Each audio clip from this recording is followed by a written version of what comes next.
That's a good one. That's a good one. Oh, God, it's a toad, son. It's a toad, dude. Let's go. I wake up to a little bit of drool on my pillow, feel like it's gonna be a bad day.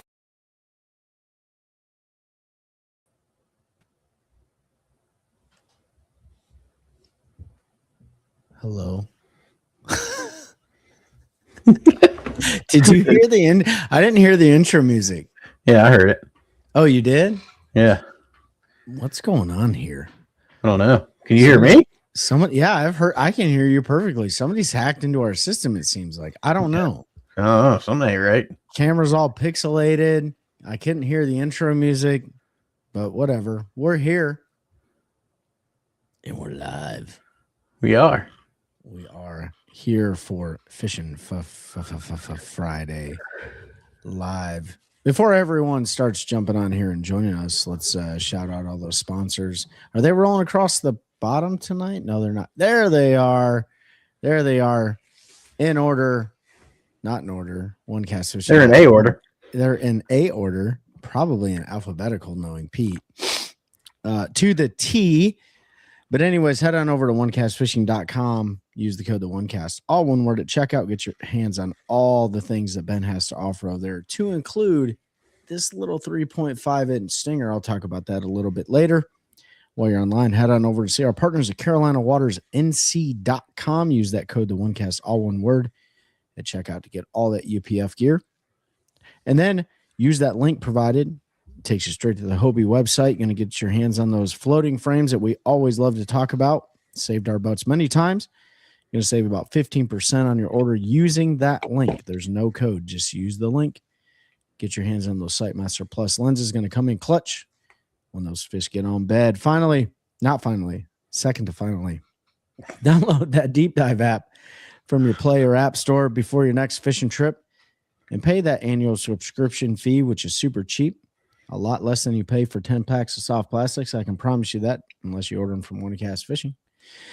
You're going to be able to break down bodies of water, get yourself on fish a lot faster and more effectively. And then finally, you're going to want to move. You're definitely going to want to move to Central North Carolina, because we are catching big ones right now on all of our lakes. In order to do that, you're going to hit up Bass Fisherman himself. We call him Uncle Terry. Terry Carpenter with Howard Perry Walson and Caldwell Banker. He's a licensed real estate agent here in Central North Carolina. Good friend of the show, good friend of ours. Got Pete and Chelsea in their dream home. You can reach him at carpentert@hpw.com. Thank you for tuning in. And that's a wrap. Man, sign it, seal it, deliver it. Yeah, remarks complete. What's up, bro? Oh, man, what's happening? Dude, I told you earlier. So I just came off the water, because I'm a bum and I don't have a job anymore. So I just spend my days out there on the water and stuff. But I can definitely tell today's the first day of spring. And I can tell that it's the official first day of spring, because the first thing I did this morning after brushing my teeth, so it would be the second thing, is I popped a Zyrtec, because the pollen is starting to come down. It's starting to cover everything, cover the vehicles. You're starting to see that light film of pollen across, over the water. Yep. But we know what that means. We know what that means, don't we? They ain't moving up. They ain't moving up. They are actually. But yeah, I mean, it's getting close. It's getting to be a real good time of year. Oh yeah. Yeah, I mean, right now you can just run around throwing moving baits, catching fish, shallow, deep. They're starting to position to do their thing. So super fun time of the year. Looking forward to spending more and more time on the water. If we can stand cold weather, hopefully that cold snap we had at the beginning of the week is the last one. Yeah. Because that was dumb. Yeah, it did some things. What was crazy about that cold snap, and if you're in Central North Carolina where we're at, Ron Falls and Jordan, Sharon Harris, Kerr Lake, all those other places, or Carr, it affected each fishery differently, though. What's up, Tim? It affected each fishery differently. And, some of these places, you had low water conditions but cold front. Some of these places you had high water conditions, cold front. Some of these places maintained they're not flood control reservoirs. Some of these places are clear water reservoirs. Some of these places, so when a lot of people are like, "Oh, it's a cold front, the fish are going to shut down," man, that is not the case. And it's all relative to where you're at. Our buddies down there at the Harris Chain of Lakes right now are dealing with what should be, in theory, Florida's last cold snap. They usually get one right before Easter.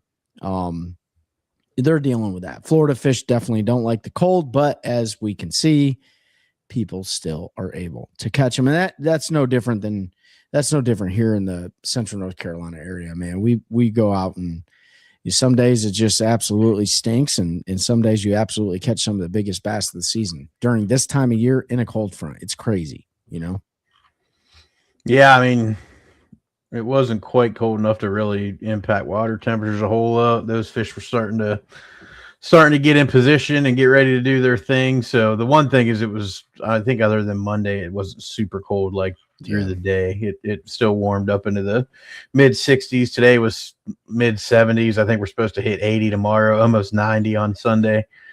So water temps didn't get real hammered. Those fish, I mean, we found fish that had moved up like really hard stage pre-spawn. They're not going to move back out. Right. They may slide out slightly, or they may do something a little bit different, but they're up there doing their thing. And as temperatures warm in the day, they should, in theory, continue to get back up on top of that stuff. And if it's a grass fishery, they're in the grass, so you can whack them, which we're gonna go try to do tomorrow. That's on a lake neither one of us has ever fished, but has a bunch of grass in it. So looking forward to that. See if we can go tear my boat up and run around to something. Everybody talks about how dangerous it is, but we'll see. Everybody's scared of the river too. Man. So I think people make mountains out of molehills. Mapping is one of the most prominent pieces of technology, I think, that is pretty underrated and not talked about enough. But mapping right now, it's probably for me, it's a number one tool, man. You got to have it. You don't have to have it, but I mean, if you're running big water and you're running tournaments and stuff like that, you'd be silly not to have, the best Lake Master mapping card, the best CMAP card, the best whatever, because it really does help you out a lot. I mean, in fact, for Pete and hey, Mom from Michigan, thanks for tuning in. I know you're chilling like a villain, legitimately chilling because it's cold up there. It sucks to suck. But for our last tournament we fished, I mean, during practice, mapping was everything. It wasn't forward-facing sonar, it wasn't down scan, it wasn't side scan. It was mapping. Where the most high percentage area is going to be during that time of year in the phase that the fish allegedly should be in, and they were absolutely there. And the mapping didn't lie. Was fortunate enough to put a good bag together the day of the tournament, enough to cut a check and stuff like that on a lake that you and I have very little experience on. Probably one of the lakes we fished the least in the Piedmont region. And it was a good day. It was a great day. We didn't win by any means, but it was a great day. Oh, snap. We're joined by OneCast fishing savant himself, Ben. What is going on? The OC Huffman. What's up, dude? Not much. We just I dropped my boat off not very long ago. We went and grabbed dinner real fast and rushed around so I can get back here and join you guys for Fishing Friday Live. Heck yeah, dude. As you're joining us, Pete's dropping off. I know. No, I'm here. I tell you what, it was it took longer to me to get my trolling motor off. I had forgot some of the steps involved. So like I did, all the bolts underneath, had to take other things apart to get the trolling motor off and all that. But it's all on my trailer now. So it's good to go. There you go, dude. Heck yeah. Well, Pete and I were just kind of recapping about the cold fronts and stuff that we dealt with and talking about how they're kind of relative to wherever you live. But no matter what, it seemed like, and Pete made a good point. We didn't deal with like an excessive cold front that came through like last minute. It kind of, dropped, but we had some sunny days and stuff like that. But it seemed like, and if you've been in the Piedmont region, it seemed like a lot of these lakes were very different. We had low water, cold conditions. We had high water, cold conditions. We had stable water, cold conditions and stuff like that. So, I think it was a blessing in disguise, honestly, Pete, for our first Fishers and Men tournament this year that it was on that lake, though. Because I think if it would have been anywhere, I'm not going to say anywhere else, but if it would have been, that lake that's to the south of that lake, it probably would have been a struggle. But at least for me, because I don't understand that lake that well. So, but yeah, definitely a good first tournament for us. During conditions that I've never fished before on that body of water. So I was pretty pumped about that. Sweet. What else are we going to talk about? What MPFL is going on? MPFL. And I will say, with the exception of good old Zach Burge, hey, what's going on down there? Well, you got guys catching 28, 25-pound bags day one, catching 10 and 12 the next day. Or guys catching 10 and 12 day one, then 20 pounds the next day. Like what's massive cold front is what's going on. And I had this fish really tough to get to bite. What are you talking about? What cold front? It was like 32 yesterday morning in Florida when they took off. I mean, I'll boil it down to 2 words: Florida fishing. I mean, you're 100% right with the Harris chain, but like, I mean, their weather's different than it is up here, but like, we haven't got a cold front over the last 2 days. It's not just a cold that the guys were battling. If you and I didn't get to catch any of the footage, so I'm not relevant. Well, yeah, in day one they don't have it. I didn't catch any today. But a lot of the angler post tournament or the anglers doing it on their own social medias, they were dealing with really, really bad winds. Like the winds were really, really bad. The winds on day 2, got to talk to Josh Watkins a little bit, and I'm not going to say anything on this show about anything that he was doing, but I do know during the second day of practice, I mean, they were like 30+ mile an hour gusts of wind. True. Yeah. So that definitely chummed some water up. The other thing about Florida fisheries too, and I think this is common to a lot of our fisheries, especially certain lakes here in the Piedmont region, but Florida fisheries tend to really be affected by pressure. Certain fisheries within certain chains do, and I'm not going to name the names, but the Harris chain which they're on, it gets tons of pressure. It does. It's probably more pressure than Toho chain, Yosemite chain, and Okeechobee, I would imagine. I don't know about that. I just know that, a lot of those, majority of those fish are post spawn and stuff like that. Not, and it's Florida fishing. I don't really know what they're doing. I mean, I have an idea of what some guys are doing, but again, I'm not going to say it out here. But, if you go down there you can go down a stretch in Florida, and you guys know this. You can go down a stretch in Florida one day and you're catching. It's kind of like the Roanoke River, Pete, like the Albemarle Sound system and stuff like that. Like you can go down a stretch one day and catch 25 pounds. You go down that same stretch the next day or 2 days later and you catch nothing but 12 inches. And that's kind of, I think that's kind of what they're dealing with. I have no idea. I mean, we'll get 100% true. Like, sometimes down there in Florida, it seems like you're catching dinks, and then you run into a big one, and then it's all dinks and a big one. It's kind of how it is. But a bunch of anglers put videos out, and the cold front seemed to be the biggest thing. They were catching them pretty good the first day of practice. That cold weather set in, like lows in the upper 30s, low 40s. Which I get, but day one, there were some monster bags. Well, you look at monster bags, but it was like decent bag and a 9-pounder. Like, I mean, 8-pounder, 20-pound bags yesterday. Yeah, those dudes literally had junk and then ran into like a seven. One of those big Florida bass. Yeah, that's how it goes. Yeah. And Zach's been the most consistent. Obviously, 22 yesterday, 21. But I'm looking at it now. I will say, like, he's going to struggle with somebody. Where's all the elite guys at? Nobody's going to get on his spot tomorrow. Where are they at? As far as like other NPFL guys. But if a local moves in on the stuff that Zach's fishing, he's done because you can't, the canal where he's found his fish, you can't fit 2 boats in side by side. It's a one boat deal. So if somebody's watching the coverage and they know where that's at and they go in there tomorrow before he can get there, they're gonna screw him out of $100,000. Like I agree 1,000%, but you know how people are, dude. Like, do you know which lake he's fishing off of? No, I haven't seen enough to know. I just know that.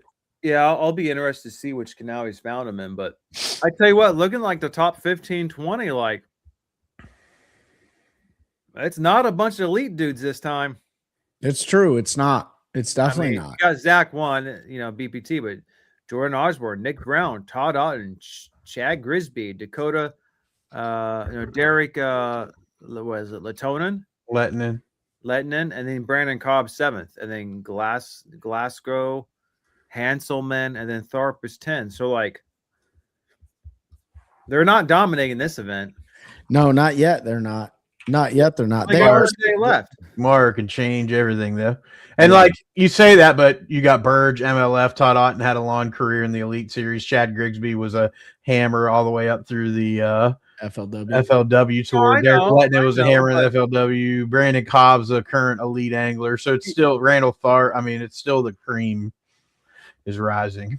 I don't know who Jordan Osborne is. So Jordan roomed at least last year. Jordan rooms with Zach Burge, Cole Harris, the rest of the. I think he was. I think he had a pretty decent career in FLW, didn't he? He used to fish back in the day. Yeah, he did. He did. Okay. He did. But nevertheless, I mean, like, you can go down and look at our buddy Dylan Freeze, man. He's sitting in I think 24th or 28th right now. Yeah. Like, he had a good day and good 18 pounds a day. Yeah, super pumped for him, man. Like it's a good deal. So, but Florida, I mean, look, man, like there is no shot that a guy like me beats Bobby Bakewell on the Kissimmee chain. And I just accidentally did it, right? Like he is absolute a dominator. Fred Rumbanis.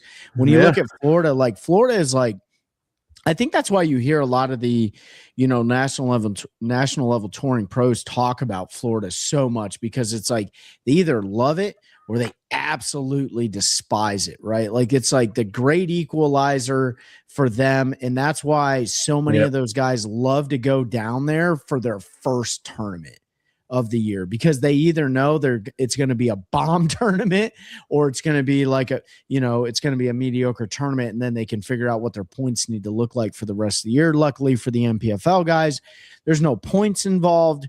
I know this is the first tournament for the MPFL season, but that Florida's just one of those places, man. Like it's just, oh gosh, I've been down there a few times now, and it's whooped my butt, dude. It can be brutal, and like that's how I went to Harris Chan. I had to go on Facebook and be like, hey fellas, like I literally was like, hey guys, like I'm down here. I just got out of the Army. I'm catching dinks. Like, what am I doing wrong? And someone like DM'd me and put me in a good spot, and it didn't catch any giants, but caught a lot of fish. Yeah. That was Lake Griffin that time, as a spot area on Lake Griffin. Right. That a 14-pounder was caught off of that. The Lake Griffin is, Lake Griffin's a unique place because, Griffin for a while was cut off this year because they were doing some work on it or something with the lock system. So Lake Griffin is accessible now. When the pro circuit was there, Griffin was off limits. Wow. Now that the MPFL is there, you can go in there, and that's where the swamp and stuff is at. When you hear people talk about the swamp, swamps, right? The springs and the swamps, that's where Griffin is at. Now, so I've been up in those springs because I was up there, on the north side, you got the river up there, the mouth of the river. Yep. And when was this? 6 years ago, 5 years ago? There's a bunch of eelgrass up there, right? Mm-hmm. So you just chuck a trap or something and go, ripping it through eelgrass. But like the springs weren't far. So I ventured in the springs, and you can only trolling motor. You can't have your big motor down. And it's so big. And it was mostly like post spawn, so some fried garters, but super clear. And like I went there looking for bed and fish, but like they were all finicky and spooky, and a lot of the beds had been empty. But like you can go long. I mean, it's super clear. Like you get out there, and then depending on how the wind is blowing, a lot of times it blows out clean water out into the lake up there. Oh, really? And so if it's coming from a east wind or like a northeast wind, it will some of that clear water will get blown out up there. And, you can actually have better success because you find that a little cleaner water and that eelgrass in the main lake and stuff. Yeah. But yeah, the springs up there, bunch of canals, got that river. It'll be interesting to see if Zach can hold down consistency like Pete's talking about. And I didn't think get to see, but Zach's got it. well, I mean, well, I say that, but like, yeah, Jordan Osborne had 28.1 and 10 pounds. Zach's got the fish there to absolutely finish this thing. He left a lot of fish. He quit throwing what they were biting to try to upgrade on something different, so he didn't show them bed fishing or what fishing? they wanted. No, he's not bed fishing. The problem is if somebody knows where it's at and they decide to go in there tomorrow because they know it's loaded with fish, Zach's going to have trouble finding 20 pounds somewhere else. Right. And you are literally not going to be able to fish 2 boats in there. It's not possible. It's a little canal in the middle of nowhere somewhere that he found fish on, and it is freaking stacked with good ones. And he caught 20 today and left like he said he was going to. And there's another 20 in there. And it all depends on somebody not taking it tomorrow before they blast off and he can get there. So if you're listening to this from Florida, stay out. Stay out. Yeah, don't be a jerk. Zach's been the most consistent. If you look at everyone else, they've had a great day and a bad day. Jordan, Nick, Todd.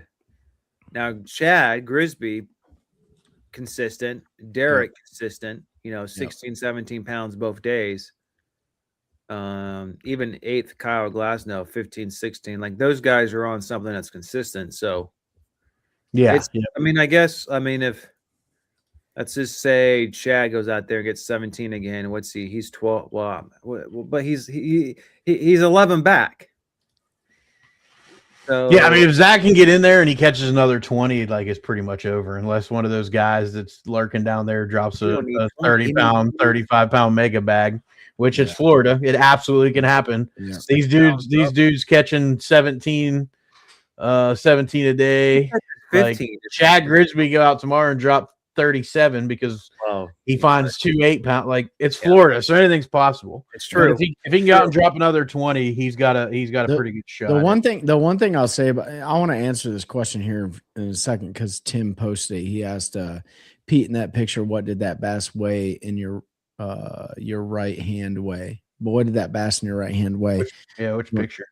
Probably the beginning photo when we were in our intro photo. But as you can think of it, Pete, the one thing I'll say, and this goes for a lot of the touring level anglers, like some of these guys are so good that they're not going to catch their biggest fish on first day and second day. Mm-hmm. Right. I'm not going to say that that's always the case because, strategies involved, especially with the way that the MPFL is formatted. There's no cut lines and stuff like that. So, as Zach is leaving fish and not, or not getting other fish to bite, he kind of knows he's in a safe place and stuff like that. Maybe some of the other, I'm not going to say they are, but maybe some of the other guys are waiting to shoot their shot the very last day to see what day 1 and day 2 weights look like, because they know if they can go drop a 29-pound plus sack tomorrow that they have a really good shot at taking home the victory. That said, and guys used to do this without forward-facing sonar, so it absolutely can be done. Without forward-facing sonar, especially as a lot of us have been conditioned for it, it's a little bit more challenging. I think it's more challenging, right? But I'm a guy that uses the technology here at home, and then I use it part-time on the road and stuff like that. But if you think for 1 minute that these guys don't have an ace up their sleeve somewhere, especially the ones that have 20 plus years of experience, a guy like Andy Morgan, a guy like Chad Grigsby, a guy like Zach Burge, all those ones that are up there, they probably do. So you'll see but everything can change tomorrow, man. Everybody could go out there and catch 6-8 pounds and not ever catch a big one. Or you could run across 5 that weigh 5+ pounds. You got 25-pound sack plus, So Tim said, what was that bag that Rick Clun had? 38 pounds. 38 pounds. Was I think that was day 3 on the St. John's. I think that was his. I don't think that was 19. I think it might have been 17 or 16. Yeah. I think it was 38 pounds on day 3. And I think he was using that trickster spinnerbait. Yep. Spinnerbait. And it was just absolutely mashed blade on there and those things sold out like crazy. Mm-hmm. I've never thrown one. Yeah. Well, I don't know, man. I'm pulling for all of our buddies over there at the MPFL, but Zach just came off of a BPT win. He hasn't had an MPFL victory yet. He's probably one of the most dangerous guys in the national touring world to fish against. The dude just has fish brains. He just understands fish behavior. He's just so good. But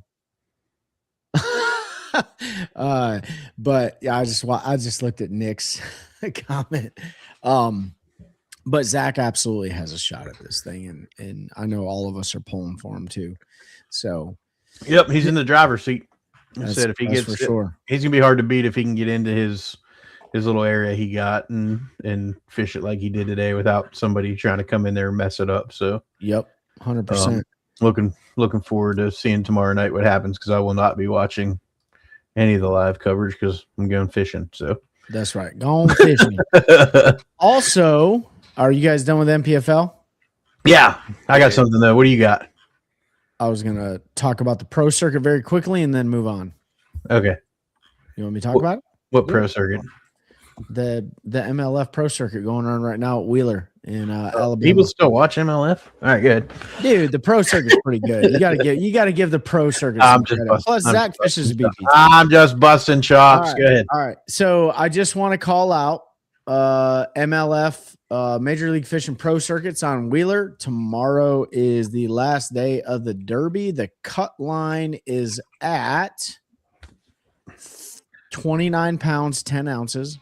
I just want to point out Dylan Nutt and Carter Nutt are in that cut line. Carter Nutt's in 8th.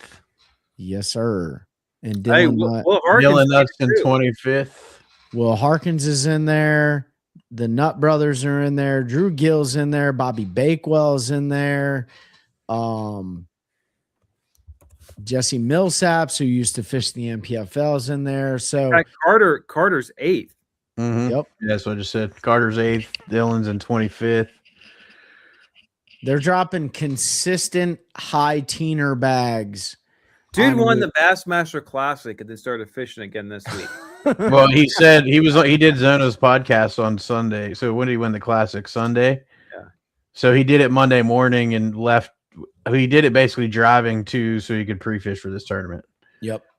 He was like, yeah, I'm going to practice right now for the next one. So there's a group of them, gentlemen. There's a group of them, and they have fish brains. Yeah, listen to our episode that dropped yesterday and really check it out. Check it out, how y'all. these kids are doing it. And you better learn how to fish if you want to keep cashing checks. There's a wave of youth coming for everybody's gas money. And if you start talking smack, I'm going back and posts that you've posted for the last 20 years. And if I one time see where you posted we need to get more kids involved, I'm calling your ass out. Because that's what everybody said. We need youth. We got to get the kids or it's going to die. Well, here they are. They here, boys. They here. What's going on, Tyler? They're here. Tyler's out there doing a controlled burn. Yeah. Oh, Tyler, be careful, man. I actually like seeing that when I'm out on the lake when they're doing controlled burns. They were doing one yesterday at a lake here in central North Carolina. Doing it around here because I smelled it. Yeah, it's crazy.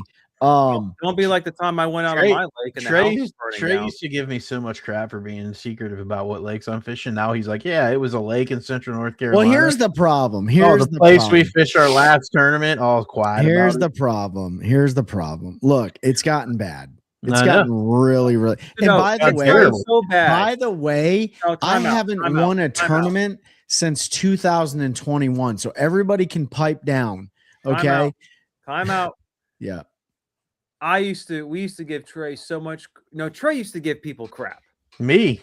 I did. Blacking out photos, blurring the background and stuff.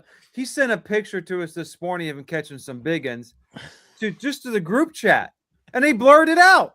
I have the unblurred photo, so I know exactly. You guys know where I was at. Here's the thing. When it's gotten really, really bad. And for those of you guys who are watching and listening and stuff, like it's getting to the point where, look, a buddy of ours, a friend of the show, Hal, called last night, and he actually talked about the podcast. It was really cool, man. He had somebody at one of the local tournaments they were fishing come up and say, man, I saw you on the OneCast podcast. Just want to let you know it was a great show and stuff like that. I was like, dude, that's super awesome. Thanks for the feedback. Definitely probably going to do something for this guy. Like, I don't know, maybe give him a Bubba scale that was so graciously donated by Nick Kincaid, who we'll talk about that in a minute, Nick. But dude, Hal was followed around by the same guy yesterday with same boat, same everything. It's just gotten to the point where it's like, dude, like, well, you only gave half the stories. How you said Hal was followed around by the same guy, but you meant to complete that by saying the same guy followed you and Hal both yesterday at some correct, point. Right? Yeah. The same guy followed me, and Hal at this, at different times of the day. And guys, like, look, there's nothing illegal about the bent rod pattern. There's nothing illegal about it. There's nothing about reconning your area, especially down in Florida. But there's also like kind of like an unwritten etiquette. It's like, hey, look, like if you see, and I get it, man. Like look, we're all guilty of like paying attention to other boats and stuff like that. But when it's like blatantly intentional and you see them doing it, it's just like, okay, come on, dude. Like, it's a big lake. Go find your own stuff. Did he follow you guys when you guys moved? Yeah, I mean, for him, that's the deal. You're driving down the lake, you see like 5 boats on this spot. Everyone takes a mental note. Why are there 5 boats in that spot? Right. Okay. Yeah. Maybe you go there 3, 4, 5, 6 hours later, whatever it is, everyone's gone or stuff. But like you're there fishing, you see people up and move and you follow them. Yeah. Okay. And also, I just want to put this out. Just because there's a vinyl wrap on a boat does not mean that person knows what the hell they're doing. Yeah, it does. It has no bearing. I would tell you what, once mine gets wrapped, because I have I'm so out of practice the last couple of years. I hope people follow me around because I I'm gonna be trying to figure it out. You say that, but it's like it's just ignorant, dude. Yeah. I had 2 boats follow me around another lake when I was practicing a couple weeks ago. Literally would follow me. I would sit down and they would roll up like 10 feet from me, drop a waypoint, and then they would go sit off and wait till I would move and go somewhere else. And they beat us. And they beat us by a little less than 2 pounds. Yeah. So and I know they ran stuff. I mean, it was stuff we didn't run, but I also know that where they were fishing. I know they ran stuff that they saw me check. It happens, man. It's the nature of the beast. It's public water. We get it. Be sneaky about it if you're going to do it, and don't follow the dang boat all over the lake. I now know why Wheeler at Chickamauga, when he was fishing, I think it was the FLW. Correct me if I'm wrong, gents. That or maybe it was an MLF event. I can't remember. That he literally pulled the wrap off his boat before he fished before he even practiced, right? Like, or who was it that put like tape all over their boat? I don't know. Matt Robertson electrical taped his whole boat. That was something different, though. Yeah, that was for Wheeler. Wheeler legitimately he had people following him on Kentucky Lake, so he covered his boat in electrical tape. I don't remember Wheeler doing that. I mean, that had to have been like a BFL or something smaller. No, it was a big derb. It was on Chick. Well, you can go back and check it out. That would be a violation of the rules. Well, it was before. It was before. I think it was an FLW event or something like that. But go check it out on YouTube. Yeah, he pulled the wrap off his boat. Do you have to have a wrap as a pro? Is it like in the rules? It's in the rules. It's in the rules. Yeah, in the rules of BPT. Not in the opens or like Corbishley, right? Yeah, I mean, I don't think he's not running a wrap boat, right? Because but it's not required in the opens. It's not required. His title sponsor is Phoenix. Like, why do you need to wrap the Phoenix boat if your title sponsor is Phoenix? But if he makes it to the elites, he'll have to have his boat wrapped. Yeah, you do. You have to have it wrapped. You have to have your name on it. There's a bunch of I think in the opens you have to have your name too. But I know there's a bunch of rules where the name has to be, how big it has to be, all of that. So it's I know BPT is the same, but yeah, it was probably an FLW event, I'd imagine. I mean, it's a real thing. Like, yeah, for sure. I had boats follow me on certain lakes before just because they knew my boat, but now it's like every lake we go to because our boats are wrapped. People are rolling up on us. Yeah, don't follow me, guys. I have no idea what the hell I do. Yeah, nope, me either. Oh man, It got so bad that day on Falls, I just went out in the middle of the lake and pinged a minnow at crappie for like 4 hours until they finally sauntered off where they couldn't see me anymore. And then I went and checked some others. I literally just rolled up there and stood up there and pinged a minnow. I'm gonna start. You know what? I want to start putting like trout lines in my boat again. And so like, oh, you guys want to play that? Okay, I'm just gonna start running trout lines. Listen, if you're following Pete around and he's pinging a minnow, you better leave. Yeah. Because I promise you, I ain't on nothing with that stupid thing. I'm just doing it because I know you're following me. Let's talk about that for a minute. Let's talk. So, hey, look, Zach, hope you win it, bro. Josh, hope you jump up. Watkins, he's a good buddy of mine. Dylan, keep doing what you're doing, bro. Josh Hooks, you better go catch 40 pounds tomorrow, bro, or you're going to give me free lodging at Lake Norman. Hope all of our buddies do well at the MPFL. Major League Fishing Pro Circuit, the only person I know over there is John Dial. He's not he didn't make the cut line, but John, you know, I just want to say something. Nobody's met John here, including myself. I've talked to him. He's a good, really good buddy of my travel partner on the Opens this year, Mike Johns. His mother just passed away, so if you got a moment, say a prayer for his mother. She literally passed away, and he left for the pro circuit. He's going to go back and lay her to rest and stuff like that. It's a tough one, man. You know, as we're always on the road and stuff traveling. You may want to rephrase that. So it's John Dial's mom that passed away. John Dial, yeah. John Dial's mom. You kind of mixed words. I thought you were saying Mike John's mom passed away. He's a good friend of Mike John. That's why I made that face. My bad. I was about to text Mike Johns. I know. My bad. Well, John Dial, you know, we're sorry for your loss, brother, and we're definitely keeping you and your family in our prayers. But he fishes the pro circuit. Sorry. Yeah. Yep. The Nut Brothers, hey man, keep nutting on them, dude. Do what you do best. You know what I mean? So get after it. Nick Kincaid. Hold on, before we talk about Go Nick, ahead. I just want to shout out Nolan Clark. Yeah, buddy. Local high school TBF. kid won TBF national championship today on the co-angler side because he couldn't run as a boater because of his age.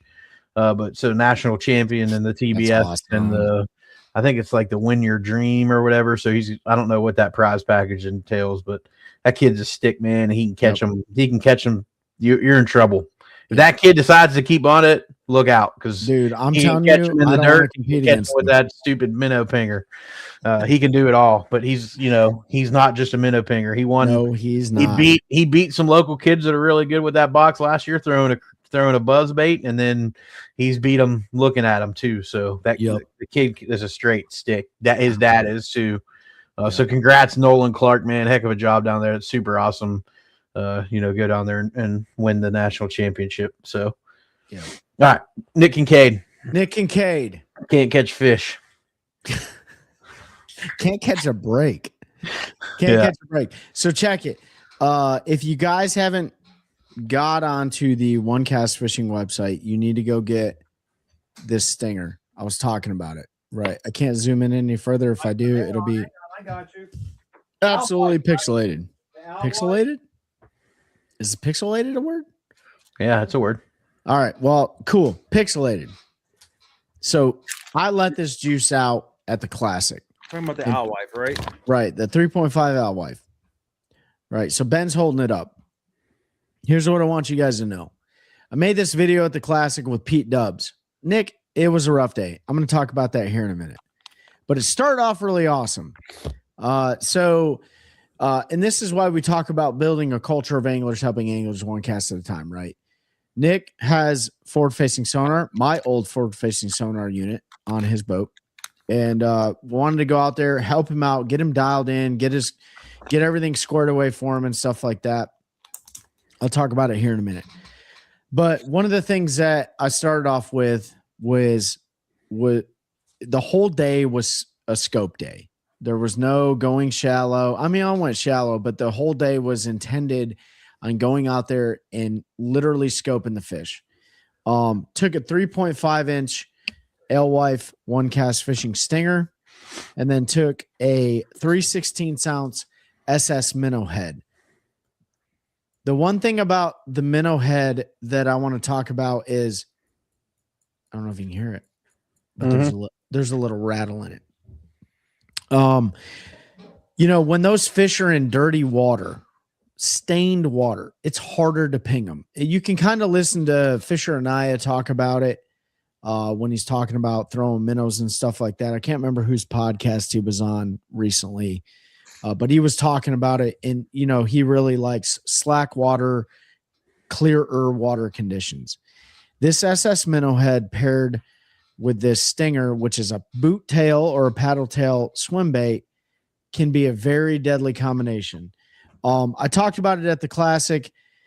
If you can't get them to eat the swim bait tail, the boot tail, and they want it more jig head minnow style, you can literally cut the boot right off this tail.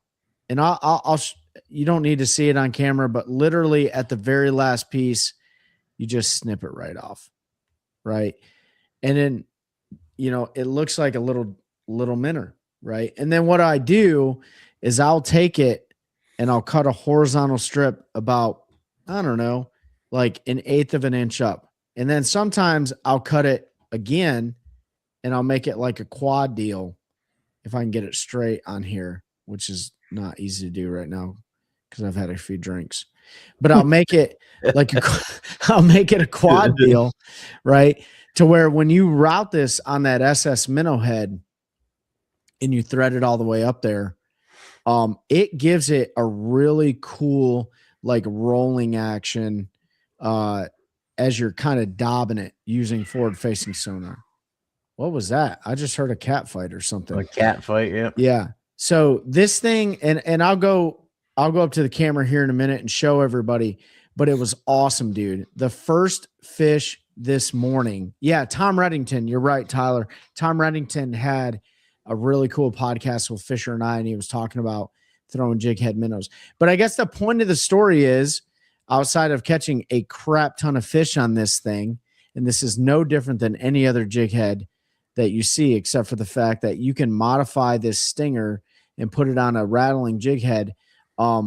This thing absolutely catches fish. Started off the day with a 5-pounder. You can ask Nick. Nick's on here right now. He watched it. He's got the whole thing on video. I need that video, Nick. Nick's gonna get it. Nick's gonna get us this video. Of course, I didn't start running my camera until after I started catching fish. Super stupid of me. But it's a really cool combination. I just want to help a lot of people out. You don't have to necessarily buy a bunch of like minnows themselves. You can go to OneCast Fishing. They got the 5-inch. That's another deadly one. Because a lot of these fish are seeing this same size minnow. If you upgrade to your swim bait or your minnow to a 5-inch, a 7-inch, stuff like that, you're going to catch a lot of fish doing that. And I'm telling you today, I caught a ton of fish on a minnow. So I just wanted to let that juice out there. Nick had engine problems today. And thankfully we were on a 2,800 acre pond and I was able to tow him back to the ramp. And I'm super sorry about that, bro. And I hope you get it fixed soon. The blessing in disguise is we were out there together and I was able to tow him back and he wasn't in a tournament situation. So all things considered, it didn't throw a rod. It didn't go through the back of your head and you got home safely, man. So appreciate you coming out there. Hopefully what we did today, what we talked about today helped you out and you can take that forward. And that is what building a culture of anglers, helping anglers one cast at a time is all about. So I'm going to come hold this up to the camera while you guys talk. Or just have an awkward silence. I like that. Come on, Trey. Hold that jig head minnow up. Looks tasty. Shake it. Oh, he can't hear it. Oh, he can hear us.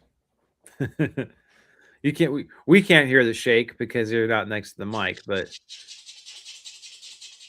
oh no, we can hear. We can hear the rattle. Let me hear something. I don't think that was the rattle. It was something. Sounded like a dog shaking its head. He rigged it upside down too. Oh, it was him making a noise. He was going. He's twerking in the OneCast. Yeah, it was him making noise over there. Twerking. That's what we was hearing. Doing the bass. Yeah, I mean, I couldn't, but yeah. That really helped out in that stained water, mildly stained water. Anyways, that's what I want to talk about. You're welcome.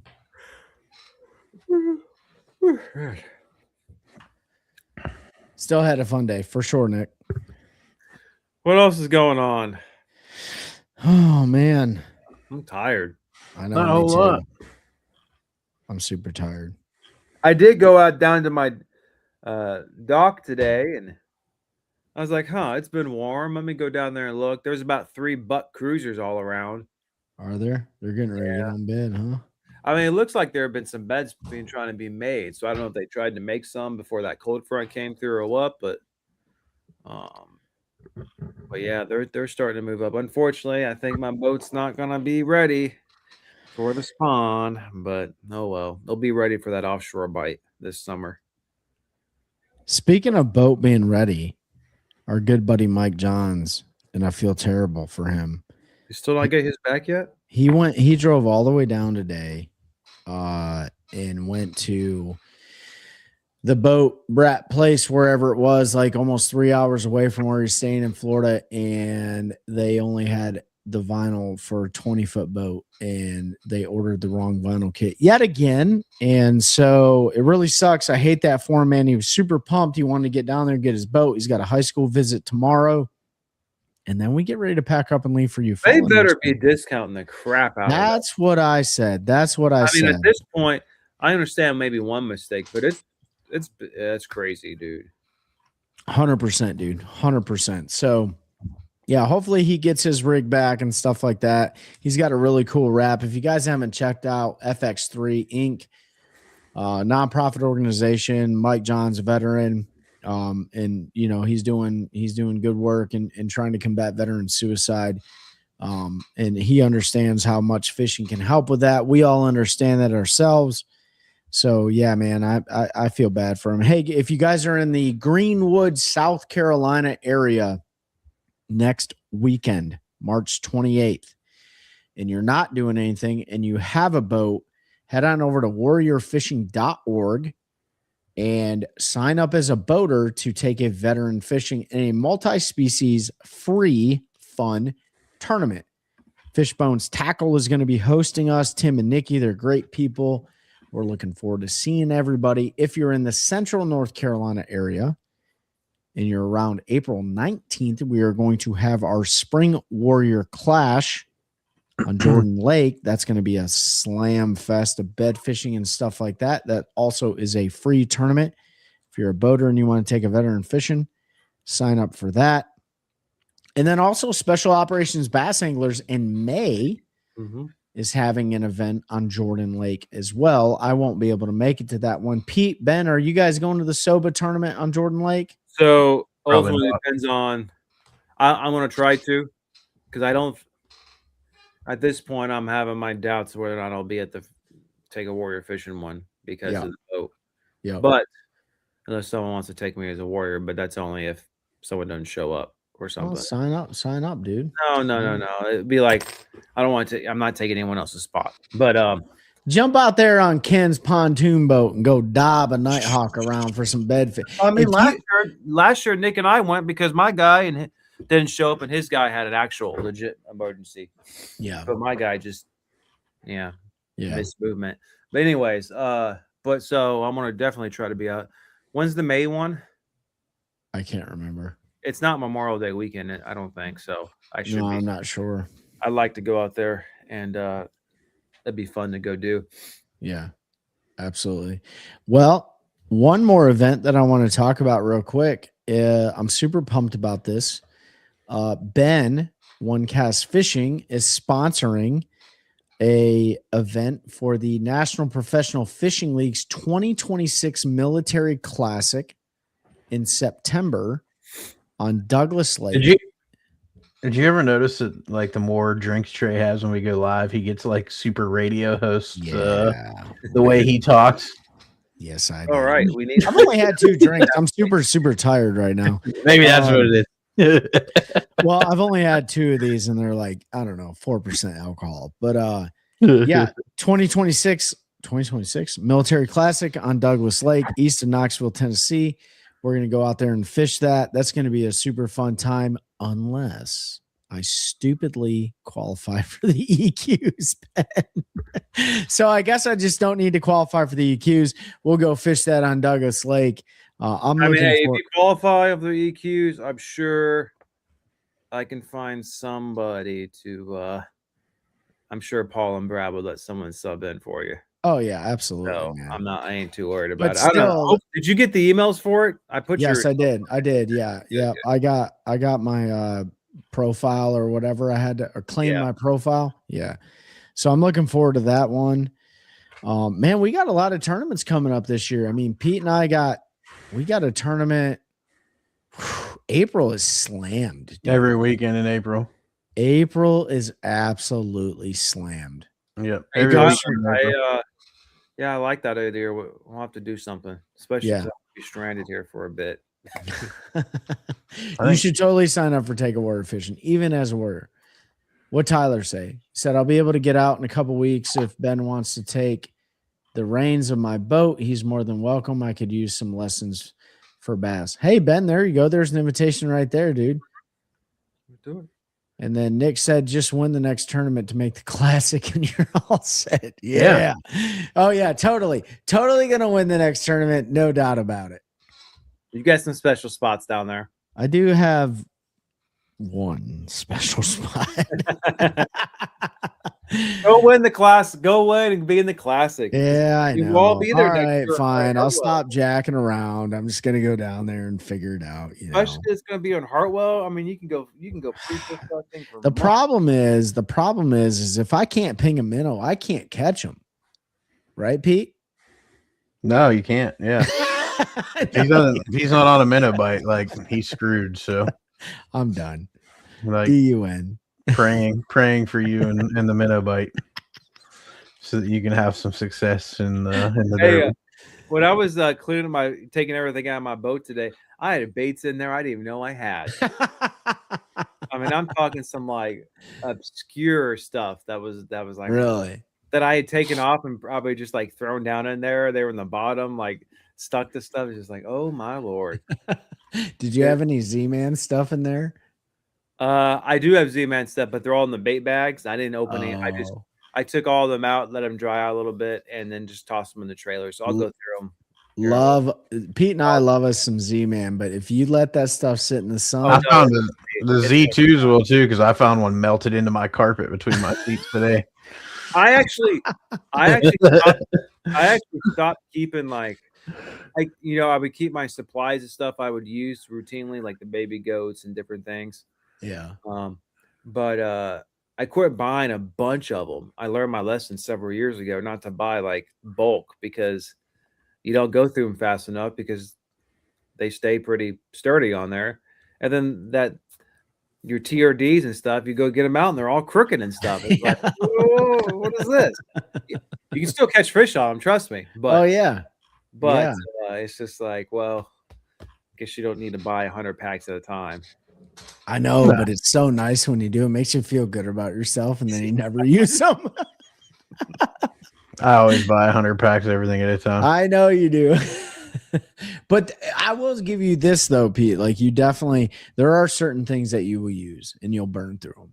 Oh, yeah. There's certain things that see their way right onto the wall, and they never come off like all of us. And there's also things on the wall that I just restock before I go through my stock, so it's never ending. I did it. I just did it. Yeah. Chelsea's like, what are you buying now? You got a whole pack of them. Wow. There's gonna be a bunch of boxes showing up in the next 4 days. So. I know. I pulled that bag of stingers out in front of Nick today. I was like, I thought I forgot him too. I was like, the only reason I was going to that lake today was specifically for the stinger, because I talked about that at the classic, and I was like, tell me I didn't forget these freaking stingers today, dude. I finally found them at under 25 pounds of other tackle and stuff like that. But yeah, man, I feel you, dude.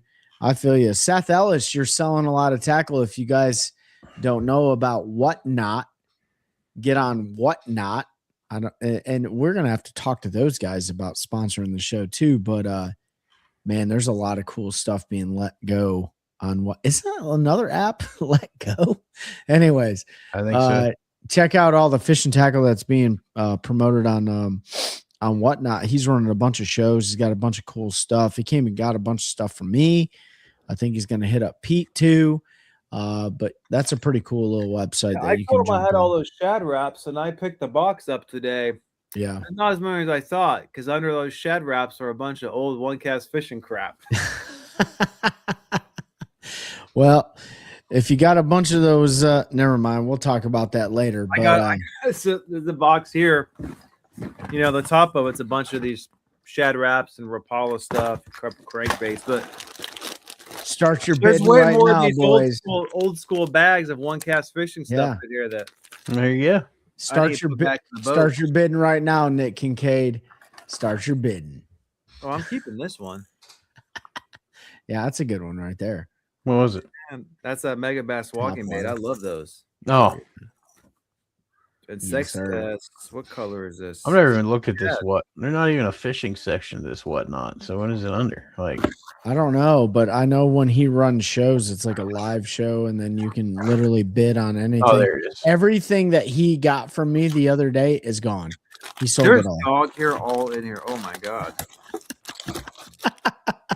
I got random like stingers and sexy shads that were like a trial. I thought about doing and making. Oh, dude, that would 1,000% catch him. I got like 8 of them. Nick goes, I got an engine to pay for. You better get on Whatnot and start selling all your tackle to pay for that engine, Nick. Oh, by the way, I got to give a shout out to our friend David Fuchs up there in Jersey Land. His screensaver and his TV mounted on his wall has many memories of our SOBA tournaments and stuff like that, pictures scrolling through. So that was really cool. Thanks, David. You're not on here right now, or we would know if you were, because you'd comment. Where's there's no baseball on yet? I don't know. Maybe he's consumed a March Madness. I'm not sure. I have no idea. So who's gonna win the college basketball championship this year? I don't even know who's in it. Me either. I have no idea. I'm gonna go with Old Blue. I'm gonna go with Michigan. High Point won. Okay. Ben's going with High Point. So High Point, they beat Wisconsin as an underdog, and the guy, I don't know his name, some white boy. He all he was doing is jacking up threes and making them from like half court, and he scored his first 2-pointer of the season. He just they shoots won? threes. And they won. Yeah, he was a fast break, like and his like layup. The first 2-pointer all season long in March. Well, Papa Pete said Arkansas is gonna win. Papa Pete, I don't know if I have your number, Papa Pete. I probably do, but I was gonna tell Repeat to give me your number, because I gotta send a bunch of stuff to you. It's probably. I'll send it to you if you don't have it. I know I've got it somewhere. You want me to post it in the comments? Everybody, no, post it. Right? I have it because I sent them. I'm about to type it right in there. Yeah, dude, do it. I've sent them pictures and stuff before, but I have a terrible habit of not saving numbers. Yeah, it's just something I haven't done for years, and so like I'd be going through text messages, like, okay, who's this? Scroll back up. Okay, that's who that is. Oh, so now it makes sense. When I call you, you're like, hello, there's a question mark at the end of it. Like, who the hell is this? I'm gonna post his phone number and address. He loves glitter bombs. Oh my gosh. Oh, by the way, hey, don't be like Afro Man and send him pound cake.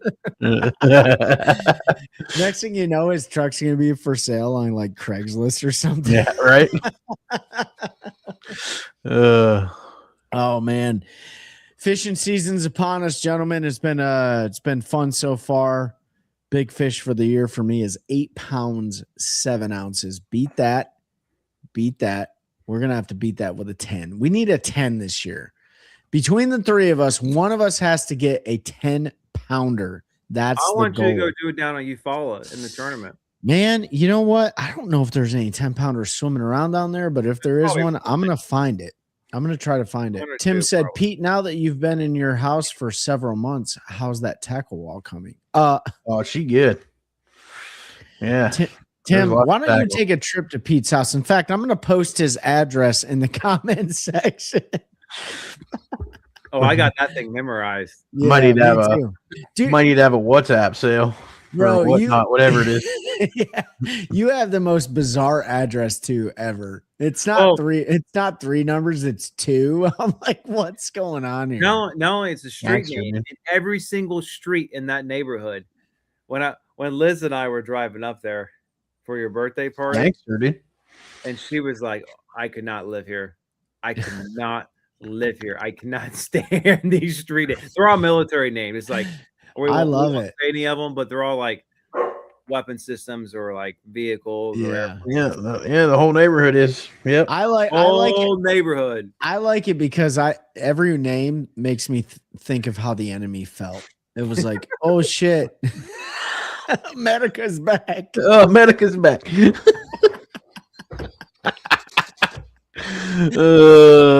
All right. I'm done. It's I'm been done. an hour. We got to get up early. We go chase fish. That's Appreciate fine. everybody jumping on. We'll be back not next Friday. It's gonna be a couple weeks. We've got a lot going on, but we got our episodes going on Apple. Usually on Thursday. Sometimes I get busy and I forget to do it, so they don't come until Friday. But you can head over to Apple Podcasts, Spotify, Podbean, wherever you like to listen to your podcast from. Look up the OneCast, check those out. Make sure you leave us a review if you have not, because it helps us continue to grow and get in front of new listeners. Make sure if you can, you come fish with us at special operations back anglers tournaments. With Take a Warrior Fishing, sign up to be a boater or warrior if you're able to. And that's all I got. You guys got anything else? Nope, I'm good. All right. Appreciate everybody being here tonight, joining us live, asking your questions, and helping us continue to grow a culture of anglers helping anglers one cast at a time. That's a good one. That's a good one. Oh God, it's a toad, son. It's a toad, dude. Let's go. I wake up to a little bit of drool on my pillow, feel like it's gonna be a bad day.